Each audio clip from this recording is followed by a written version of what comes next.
Konflik yang baru-baru ini terjadi antara Israel dan Hamas disebut menghidupkan kembali kenangan momen pembantaian kamp pengungsian Palestina, yakni Sabrah dan Satilah di Libanon. Mereka yang selamat dari pembantaian tahun 1982 oleh milisi dukungan Israel di Libanon menyebut bahwa apa yang saat ini tengah dialami di Gaza adalah lebih buruk. Sebagai informasi, pada 16 September 1982, anggota milisi sayap kanan Partai Falange berkoordinasi dengan pasukan Israel untuk membunuh 2.000 hingga 3.500 warga sipil Muslim Libanon dan Palestina. Dilansir dari Al Jazeera pada Selasa 24 Oktober 2023. Salah satu korban selamat yakni Zainab Saab mengunci pintu rumahnya dan tidak berani bersuara ketika pembunuhan dimulai di Sabrah dan Satilah pada saat itu. Adapun dua lingkungan yang menampung kamp pengungsi Palestina itu berada di ibu kota Libanon, yakni Beirut. Saat mengatakan selama pembantaian yang berlangsung 3 hari lamanya itu, ia mendengar tetangganya berteriak. Namun saat itu tidak ada suara tembakan. Pasalnya kebanyakan korban saat itu dibantai dengan menggunakan pisau. Lalu lebih dari 4 dekade kemudian, Saab dan para korban selamat lain mengatakan bahwa pemboman Israel yang terus berlanjut di Gaza memicu serangan terburuk mereka. Saat itu membuat mereka mengingat kembali hari-hari mengerikan yang dialami di Sabrah dan Satilah.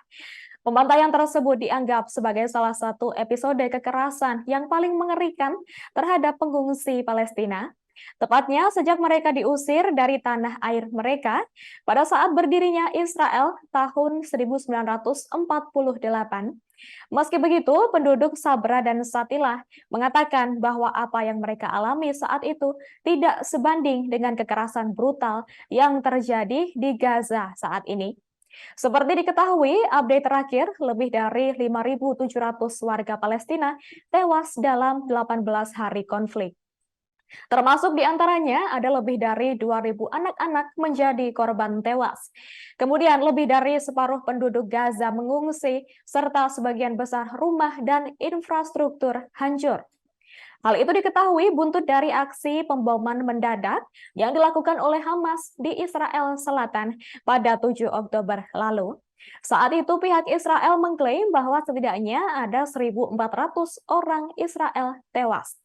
Sebagai informasi, tragedi pembantaian warga Palestina di Sabrah dan Satilah ini pada Desember 1982 lalu telah dinyatakan sebagai tindakan genosida oleh Majelis Umum PBB. Menurut para saksi mata dan jurnalis, Falange saat itu membunuh wanita hamil dan menggugurkan janin mereka dengan paksa.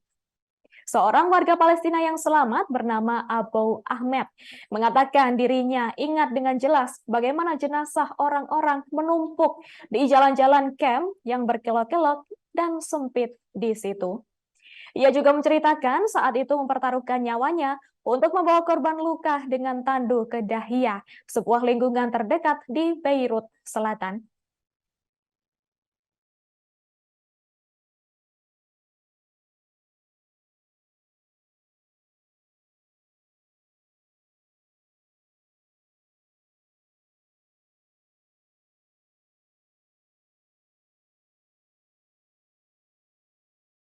Download Tribun X sekarang, menghadirkan lokal menjadi Indonesia.